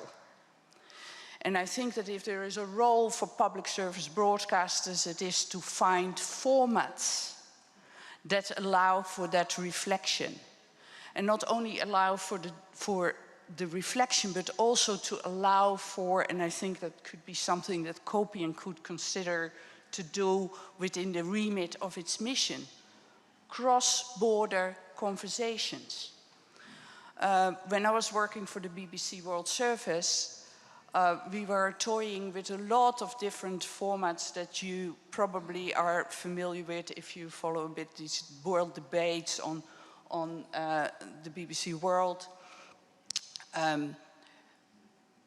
I think they could be considered as formats for an inclusive national but maybe also cross-border conversations about issues that matter. Because if we do not address issues that matter, we are going into some sort of cycle of incident after everything becomes an incident. Nothing is no longer an issue that needs further reflection. And I can, to end this, I see this with the reporting on the Ukraine. The reporting on the Ukraine is so quick that there is actually no room anymore for a reflection of what is really going on, because we all know there is very limited resources, and actually there are whole areas of the country that are underreported. We do not know what is going on. We do not know what is going on in the diplomatic sphere. Actually, there's such a scattered application of resources of the mainstream media that we are no longer properly being informed by the media about what is really going on. And so I really think there is an enormously important role for public service broadcasters in this time. And I hope that I'm pretty sure you're up to the challenge. Thank you, thank you. And Nicholas, please tell us more about the your current activities at these sensitive places, places like Mediterranean, especially Tunisia and also Ukraine. How do you support journalists and media outlets? Thank you very much. Yes, as I was saying, our organization has been very active since 27 years in Africa, but we've also been active in Northern Africa, in Tunisia. First of all, after the revolution in 2011, we've developed a program to support the public radio in supporting the reform of the public radio station and training of journalists after the revolution for 5 years. And now, currently, we have a new program in Tunisia in training journalists in the central region of the country with a partner supported by the Swiss corporation. We also have a program going on in Ukraine to support local journalists in the coverage of the justice trials going on with our website Justice Info, which is a website covering the international justice trials and the trials going on worldwide, the transition justice trials. Yes. Thank you very much. Now I will open the floor for questions, for your comments. I know that now you've heard a lot from our panelists and have particular questions to them. I will just mention that we have 2 mics at the end of both sides of the chairs. Please. Yeah, the mic is over there. You can go there and, at the end of the row. Dobar den. Bonjour à tous. Je me présente, je suis Latifa Akharba, je suis la présidente du régulateur des médias audiovisuels au Maroc, qui est une instance constitutionnelle autonome de tous les pouvoirs en charge de la régulation économique et des contenus médiatiques. Notre institut s'appelle la ACA. Je voudrais remercier la COPEAM pour son invitation à participer à ce fort intéressant débat. Et je voudrais aussi féliciter la COPEAM pour la pertinence du thème qu'elle a choisi pour notre débat aujourd'hui. C'est vrai, dans le contexte de cette horrible guerre en Ukraine, cette thématique apparaît encore plus pertinente. Oui, madame, les médias sont devenus partie du problème. Ils sont devenus des acteurs des relations internationales et ils sont des outils de la guerre hybride. Ils sont vraiment facteurs des risques hybrides. Et je voudrais participer au débat avec 2 idées. D'abord, en tant que régulateur autonome des médias, je voudrais plaider pour une nouvelle dynamique au niveau international pour relancer un dialogue égalitaire et inclusif entre les médias de différents pays, de différentes sphères culturelles de notre communauté internationale, parce que ça n'aide en rien la paix, ça n'aide en rien la culture de la paix, de nous retrouver dans le fonctionnement de ce système médiatique international où nous avons des médias puissants, concentrés, transfrontières, s'autoproclamer voix exclusive de la conscience universelle et essayer d'imposer leur wording, leurs éléments de langage au reste des médias, au reste du monde. Cette guerre en Ukraine, le monde tel qu'il est en train de se recomposer, il nous concerne tous, au nord comme au sud, riches et pauvres. Donc vraiment, je voudrais, en tant que régulateur, appeler à ce dialogue. Il y a des initiatives intéressantes, comme l'initiative lancée par la radio-télévision espagnole, qui a lancé un forum arabo-hispanique, mais il nous faut. Alors pourquoi, justement?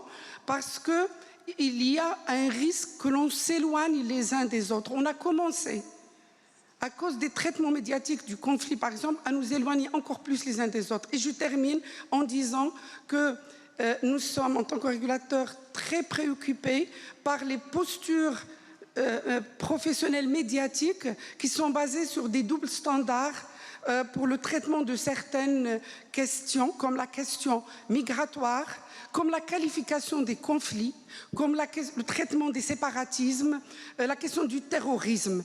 Et je pense que si on continue, si on ne travaille pas de l'intérieur de la profession, les journalistes doivent être libres, personne n'a le droit de dicter aux journalistes ce qu'ils doivent faire, mais il y a un travail à faire au sein de la communauté journaliste dans le strict respect de la liberté éditoriale de la presse.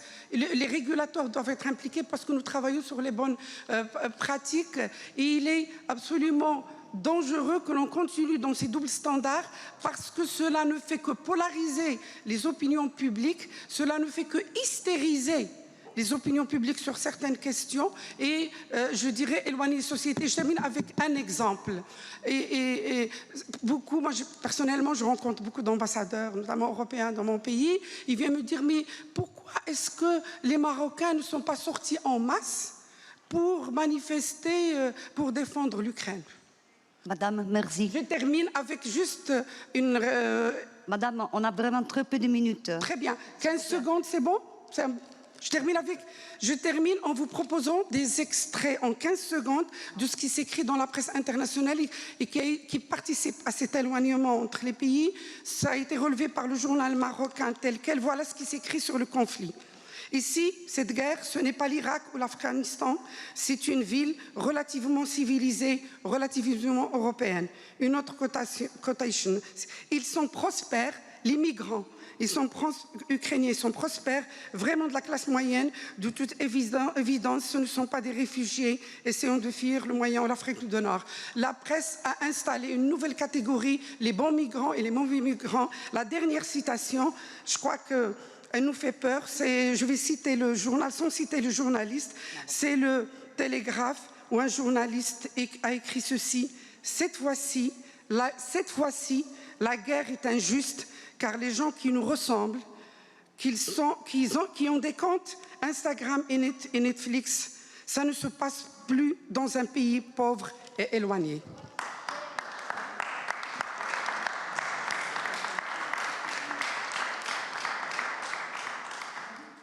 Thank you very much for your comment.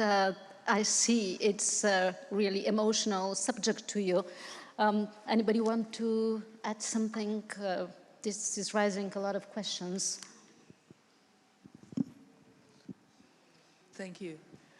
I do think that in a free debate about important issues, probably the public service broadcasters have a role to play to set a standard for the tone in which, with which certain sensitive topics are being dealt with. I know that a lot of people are extremely upset by the tone that emanates from a certain range of social media outlets, but there is no reason why public service broadcasters should perform in a similar fashion. Thank you. Yeah, just to say that we know that actually dialogue is not possible on social media.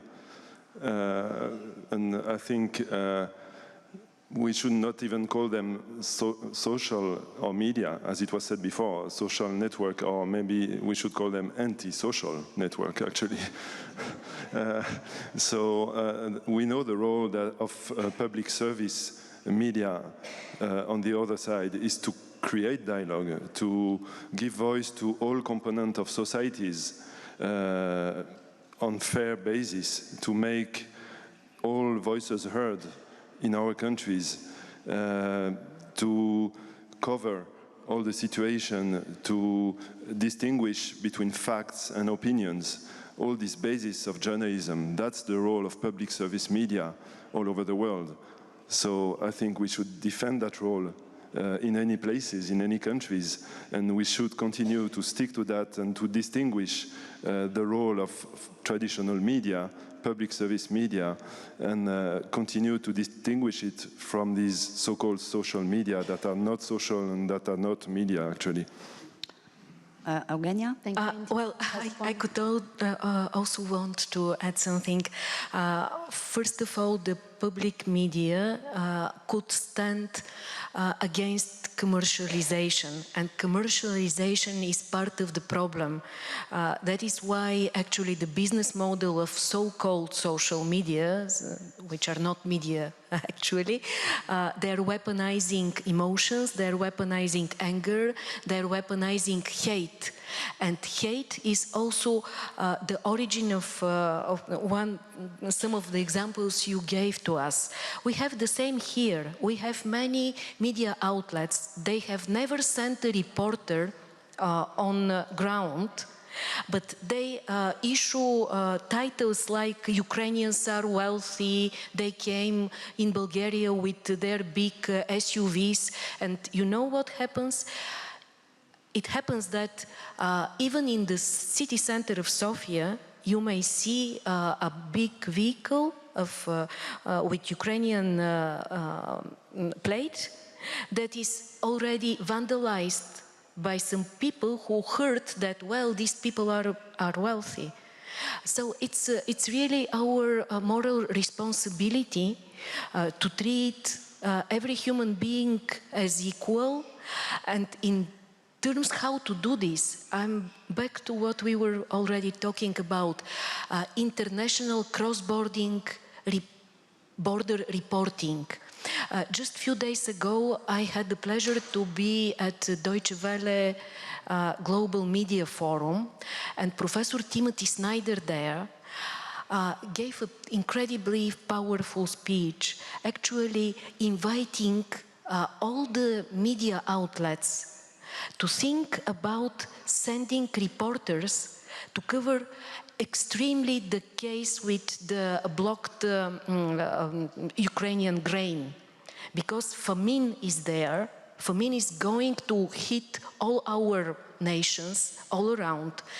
Africa, also the global south will be affected. And he was saying, listen, it's not because Ukraine is a wealthy country, but because Ukraine is the third or second grain producer. So it's a global crisis. But every single nation, every single media outlet, if they have the possibility to send their reporters there to cover, to discover who is the reason for the blockage, it will stop at least a little bit of this propaganda that is going around. Because otherwise we will be all the time in the trap of so-called geopolitical forces. And you know what? I was thinking about this international type of broadcasting that was actually introduced by big colonial powers. BBC because of the British Empire. The American media are also coming from the big geopolitical player. But what about small countries like Morocco or Bulgaria? If we could afford, and if we could convince our audiences that they need a good international coverage, it will actually break through the ex-colonial type of international broadcasting, because you will have it with your own glaze, with your own views, and it will also bring this international perspective to our communities that are very often with closed eyes because of the politicians. The politicians, they also have an interest, a vested interest in the people that is not educated, not media literate, and not well equipped in understanding the world. So this is my answer. Thank you, Irina. I see there is one more question over there. Yeah, you better go there.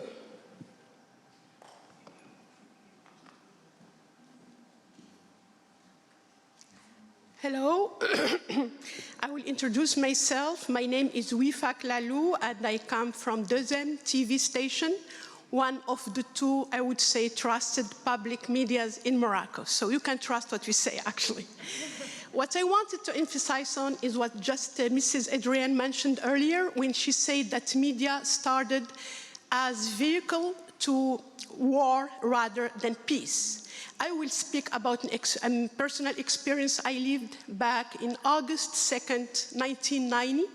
I was a young student who had just left Morocco to go for my studies in UT Austin. I was staying in a lobby at university, and CNN was on. CNN at the time was just a small TV station that was starting and trying to find its place among all the TV stations in the States. I was watching the TV, and the first thing I saw was CNN breaking news: liberation of Kuwait has started. The rest is history, I think. So, and from now on, and for many years, I mean, we all know what CNN was about, and I think this kind of media really changed the whole audiovisual, I would say, shame in the world. So that was just to emphasize what you said, Mrs. Adriana. Thank you very much. Thank you. Thank you. Eugenia, we have a question from Zoom. Okay, I think, yeah, Mark wants to add something. Mark, we'll wait. Thank you. Please. Thank you so Yes. much. Excellent to hear the questions.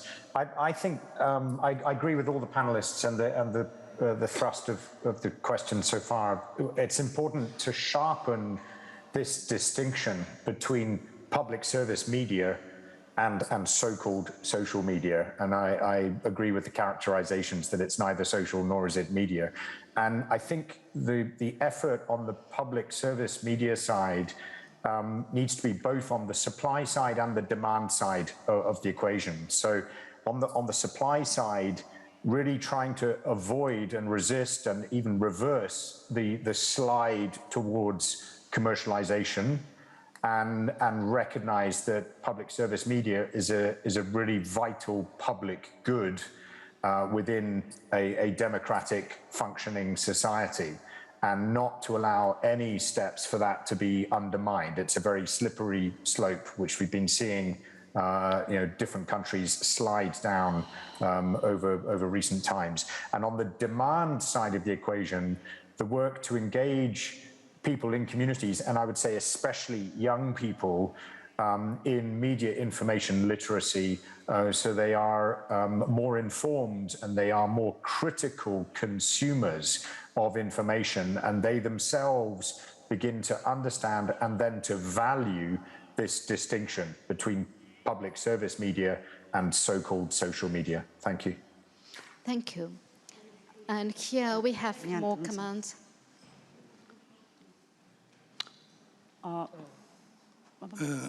Bonjour, dobar den. Благодаря за българската телевизия и за COPEAM, за тая инициатива. Много интересна. Je m'appelle Mohamed Hallali de l'Institut supérieur de l'information et de la communication au Maroc. Là, je veux partager une expérience avec vous ici. Il y a des années, j'ai participé à une formation dans une base militaire au sud du Maroc pour les pilotes militaires. Et le sujet était les médias et la paix.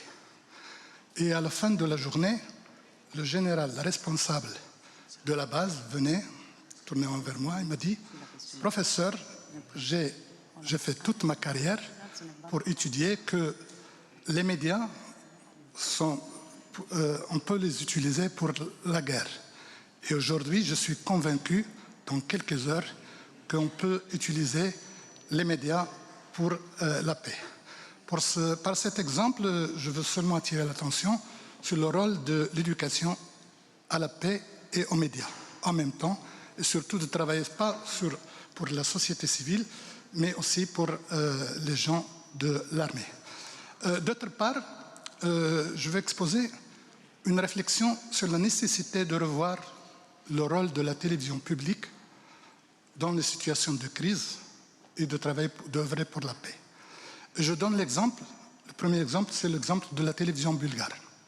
Pendant les années de transition, la fin des années 90, je pense que la télévision bulgare a pu s'ouvrir vers la société et l'opposition et donner la parole à tout le monde. C'était une fantastique expérience de transformer les événements de l'écran, de la rue vers l'écran. Le deuxième exemple, c'est de la télévision espagnole. Pendant la transition, la période de transition espagnole, à 1975, après la mort de Franco, la télévision espagnole s'est ouverte vers un débat avec toutes les couches sociales et a participé positivement pour le changement démocratique. Monsieur, le troisième exemple... Monsieur, excusez-moi, c'est un espace pour poser des questions, pas pour faire des discours, excusez-moi, mais on a beaucoup en retard, donc il y a d'autres personnes qui veulent intervenir. Merci, s'il vous plaît. Merci à vous. Merci beaucoup. Thank you so much. I'm Amna Al-Akhras from Palestine TV. It's actually a great honor to be among you here in this outstanding conference with outstanding speakers. But still, I want to express my my upset, it's actually not clear why we are talking about peace and conflict and violations, and no one from speakers express the Palestinian case clearly.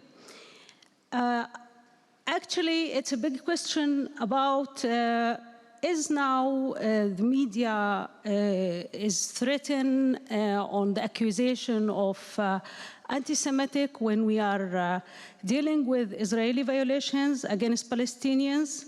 In numbers, 55 journalists has been killed since the year 2000 in Palestine. Lately, Shireen Abu Aqli is one of our outstanding journalists that has been directly targeted by Israeli forces. Also, I can mention on 2021, 357 civilians has been killed by Israeli occupation forces. Among them, 79 children. Also, within 1 month, in May, we are talking about 148 violations against journalists. In short words, and this is a moral question, when we are addressing peace and conflict, are we addressing the peace reinforcement on the weaker side, or we are addressing the peace in terms of humanity just and humanity peace or real peace? Is the great powers of the world are interested in just one aspect of peace, of making people who are weak more weaker? Thank you for listening to me. Thank you. Thank you. Thank you for addressing this problem. Maybe we should also comment on it. That's a very difficult question. I think we are on purpose not going into specifics here, apart from having reference to Ukraine because it's on top of everybody's mind, but that is because the phrasing of the conference topic is very, very broad. And it's easier to generalize than to go into the specifics, because then you will test your own generalizations and see that they're not that valid. But one can learn from generalizations. And I do think that, to your point, there is actually one factor that we didn't talk about, and that is journalism these days is a very dangerous profession, especially in spheres of conflict. And it actually hampers the sourcing of proper information. If we look at mainstream media, the mainstream media are constrained in their news gathering operations by all kinds of limitations imposed by insurance companies. So what happens is that a lot of mainstream media are sending young kids out there, you know, who actually expose themselves to rather risky situations, not being properly insured, probably, in order to feed the beast that we all want to see fed. And that is the 24-hour news cycle about conflict and situations. I appreciate what you're saying. There are a lot of people being killed in a lot of conflict situations. We cannot at this conference, I think, go into every single specific case and exercise the merits. I'm sorry. I'm sorry?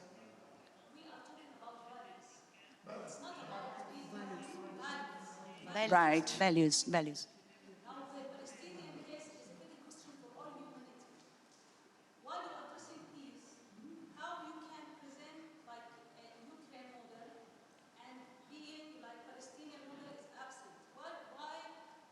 I don't think the Palestinian model is absent. I'm not.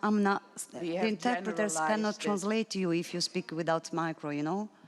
But I think that it's enough. We are very late. Just a last question from a person connected on Zoom for Fondation Hirondelle. You are creating in post-war countries national broadcasters that are performing as public service duties, such as Radio Okapi in the Democratic Republic of Congo. Why don't you try to transform this media in public service media in this country or countries? Thank you. Just before answering that, I'd like to mention that we've tried in the past at Fondation Hirondelle to develop a media program in Palestine with a local partner. We've tried that for some years, but unfortunately it was too complicated due to some political constraint locally, and we couldn't finally implement that media program in Palestine. But we believe that the approach that we are defending, sticking to journalistic principles in fragile settings, can be implemented everywhere, actually. Answering about Radio Okapi. So Radio Okapi is the UN radio station in the Democratic Republic of Congo. It's one of the biggest radio station in Africa. It's a very big radio station in one of the biggest countries in Africa, the Democratic Republic of Congo. It's a radio station that Fondation Hirondelle has created with the United Nations mission in Congo in 2002. We've run that radio station for 12 years, and now we are not part of that program anymore. It's still owned by the UN, and we've tried to develop a sustainability program for that radio station, but it's still part of the UN. As long as the UN is there in the Democratic Republic of Congo, well, it belongs to the UN, so we don't have much to say on that. But just to answer more generally, at Fondation Hirondelle, when we develop a media response program, when we launch a media or when we support local media organization, there is also a sustainability part in our approach, because what we want to do is to create or to support media that can run on the long term and that can become, whether independent or private or maybe national public media on the long term. So we have also approaches including sustainability response with revenue generation activities to make it sustainable on the long term. Thank you. I see there are many more questions, but just shortly, because our program is coming to an end. No? Okay. I'm sorry. Let me just thank you to everybody, to our participants, for being so competent, for their original point of views and in-depth analysis, and to all of you for being such an active and passionate audience. And from behalf of Bulgarian National Television and COPEAM, let me just wish a wonderful stay in Bulgaria. Thank you. Dear colleagues from COPEAM, just a short service information for the sightseeing tour today in the evening. Please be in front of enter A4 in 6:20. And for the rest, for the dinner, please be in at 8:15 in front of A4. Okay? Thank you.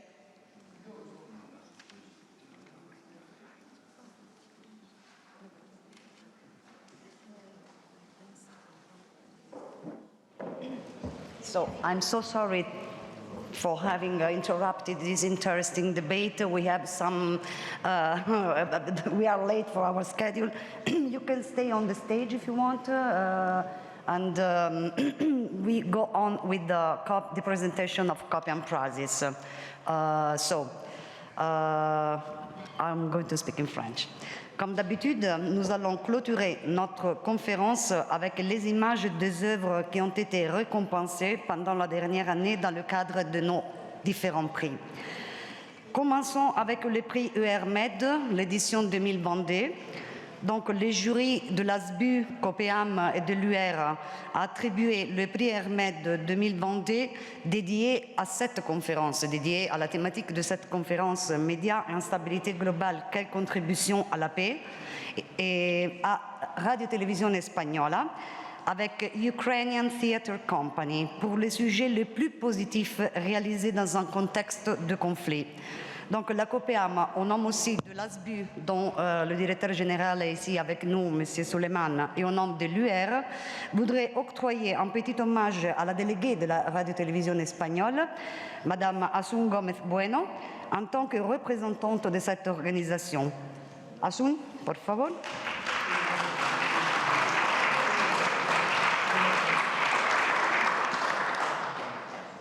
So it's just a small trophy for the best news in the framework of the Mediterranean News Exchange, which is a cooperation device settled between ASBU, COPEAM, and EBU. Thank you, Sun. This is for your news department, Rosa Loriente and all her colleagues. Okay, so Blagodaria, this is the word for saying thank you, the only word in Bulgarian I've managed to learn so far, so Blagodaria. And I'm very fortunate because I have the opportunity to get this award on behalf of my friend and colleague Rosa Loriente and all her team. And well, even though they are not staffed enough, they don't give up and they continue working for the benefit of the whole community. So I like to think that somehow RTV is contributing to the peace. So thank you very much, all of you. Thank you, Paola. Thank you, Mr. Capon. Thank you to the whole COPEAM team. And Blagodaria one more time.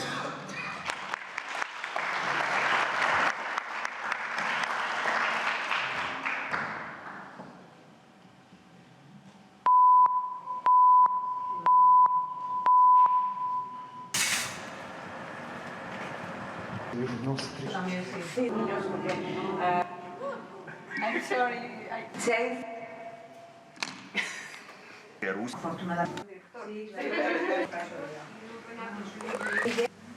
They would have saved them.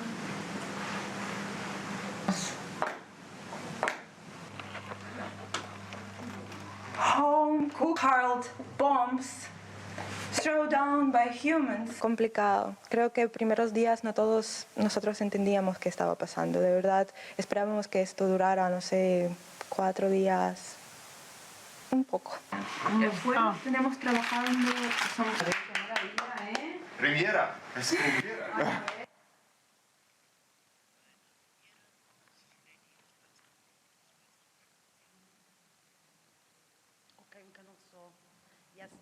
Nosotros no hicimos esto a propósito. Era como una cosa, la única cosa que sabíamos que nos podía ayudar, que nos podía mantener en aquel momento. Y pues la sensación de seguridad es lo que buscábamos haciendo la obra. No creo que éramos muy conscientes.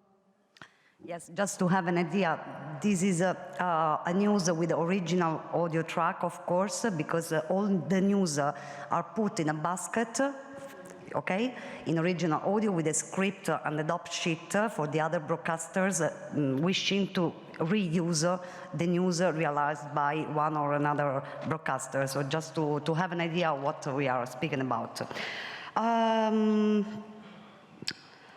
Le deuxième prix, donc c'est dans le cadre du festival de l'Alliance des civilisations des Nations Unies, le festival Plural Plus, et l'OIM, l'Organisation internationale pour l'immigration.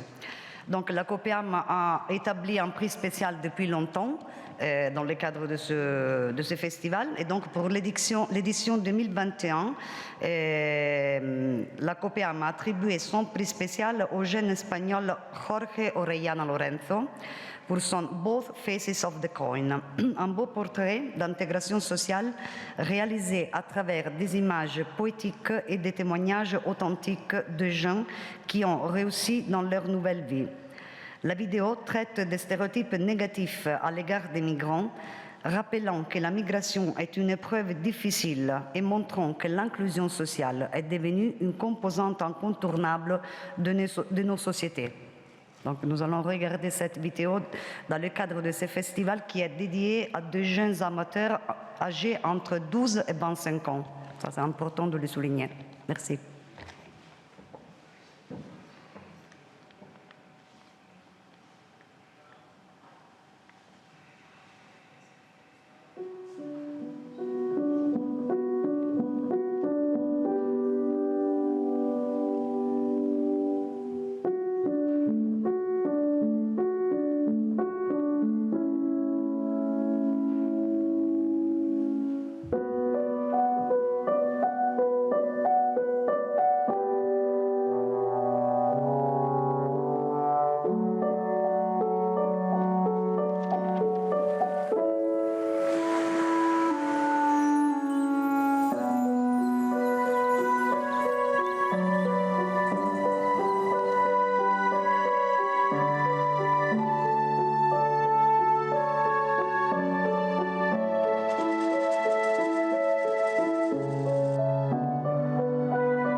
Dans le même cadre, toujours dans le cadre de Plural Plus, en 2022, Le même prix spécial COPEAM a été décerné à Sohail Sohaili pour la vidéo The Art of Being in the World of Not Being, avec la motivation suivante. L'œuvre stimule une réflexion sur l'identité humaine à travers un langage très contemporain, voire provocateur, bien qu'inspiré de la tradition littéraire. Un hymne à l'art comme outil fort de partage et de liberté d'être. Bonne vision.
من 18 سال بود گروه تفکیک جنسیتی بود. بچه‌ها دارم صحبتی که براتون می‌کنم مال 20 سال پیشه. فکر نکنید خیلی مثلا دوران قدیمیه. تفکیک جنسیتی بود. ما جنگیدیم. هی رفتیم سیبیل گرو گذاشتیم. هی خواهش کردیم. هی گذاشتن باشه. حالا با هم کار کنیم. گرفتنمون. جنسیت یک توهم رفیق. من از هر زری زن‌ترم. جنسیت توهمه.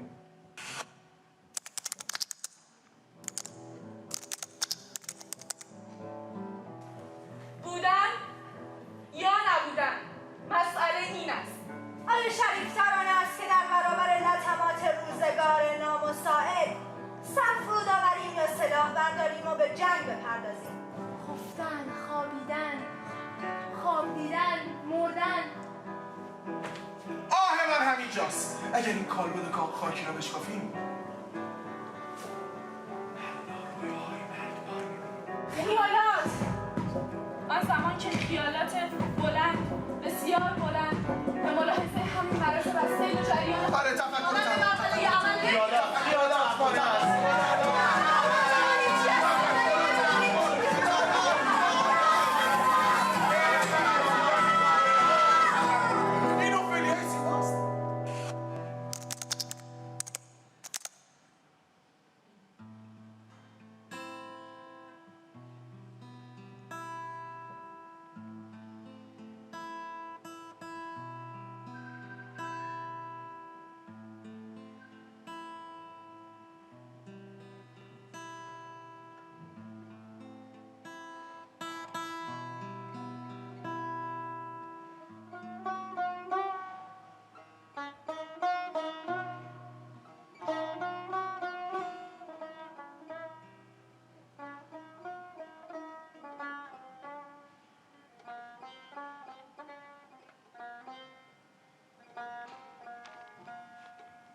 Very contemporary language. Passons maintenant au prix pour le meilleur sujet de la coproduction Un autre regard de la Méditerranée. Nous allons juste montrer ces dernières deux œuvres.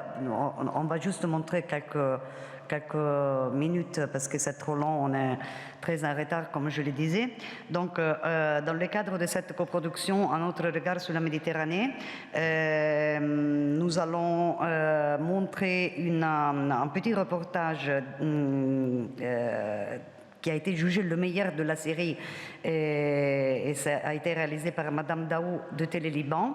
Donc en 2021, la collaboration avec Ecosolutions, qui est un consortium d'organisations qui s'occupe de la préservation des côtes et des îles de la Méditerranée, a conduit un nouveau projet de coproduction, une collecte internationale de courts reportages réalisés par des journalistes de 8 télévisions nationales membres de la COPEAM, donc la RAI, France Télévisions, Télé Liban, la National Media Authority d'Égypte, la BNT, Bulgarie, la HRT, la Croatie, la SNRT, Maroc et le RTP Portugal.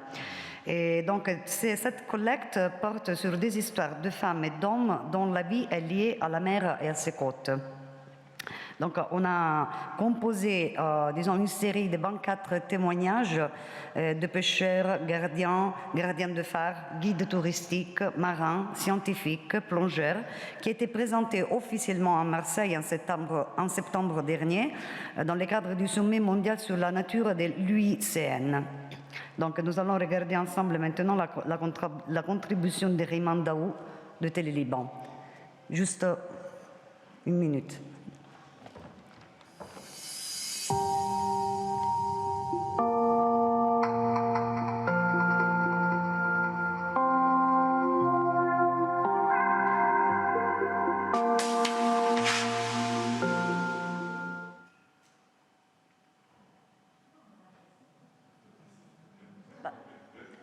Une minute.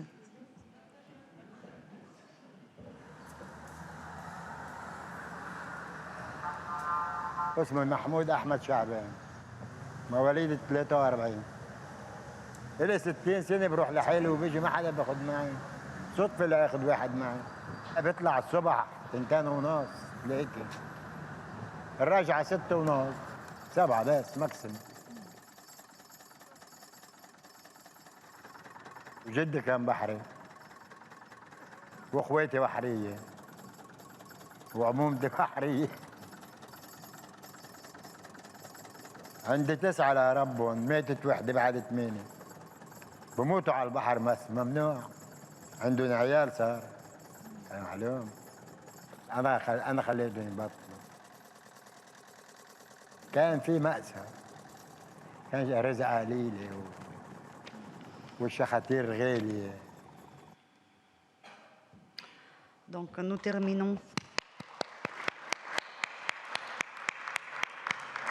Nous allons terminer cette session avec le prix à première vue.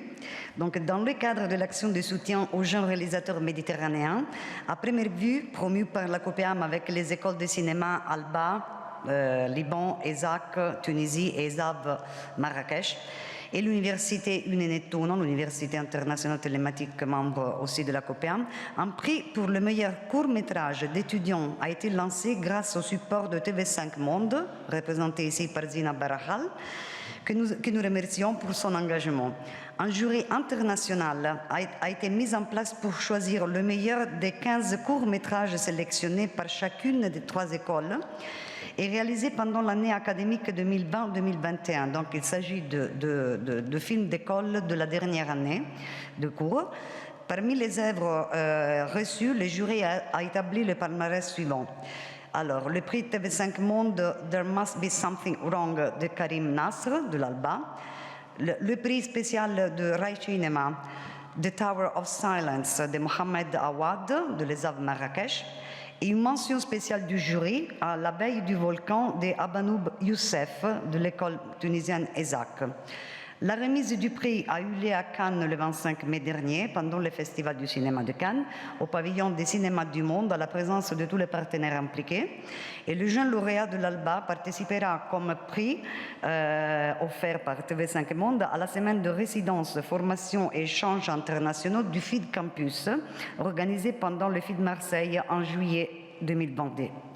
Nous allons donc vous montrer avec plaisir une petite partie de ces films, une intégrante dystopie qui puise dans les problèmes vécus ces 2 dernières années d'isolement et d'envissement du virtuel dans les relations humaines et de travail. Merci. Think about a balloon filled with helium. There's absolutely no limits for a balloon filled with helium, unless it were tied to something. If the balloon is tied to something, then it's impossible for it to reach the sky. It is impossible for it to reach its highest possible level. That's the only limitation a balloon has. The same thing can be compared to you and your life. Those who succeed don't believe in limits. They study until they understand. They don't give up when they experience doubt. They don't give up when it's hard. They do not give up, full stop. They keep working hard, even if they've been rejected. They keep at it. They keep...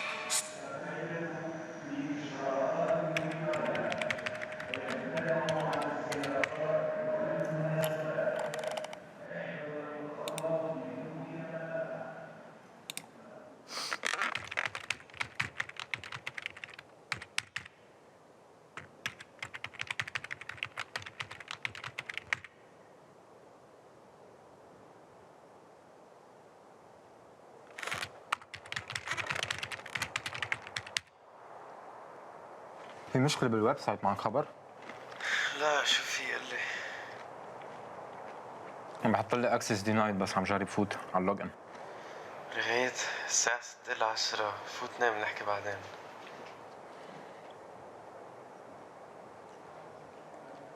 عرفت شي اي متى رح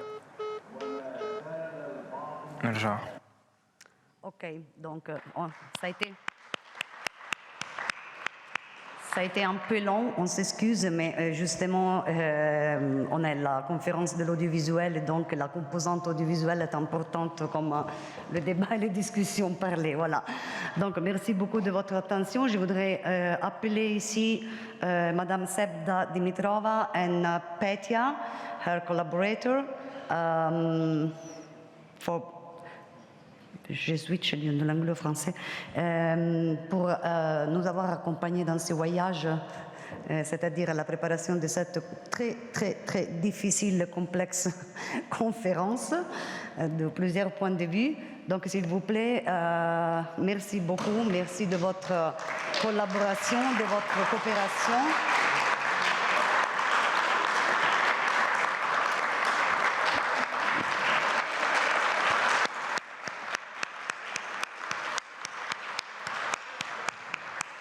Merci à la BNT.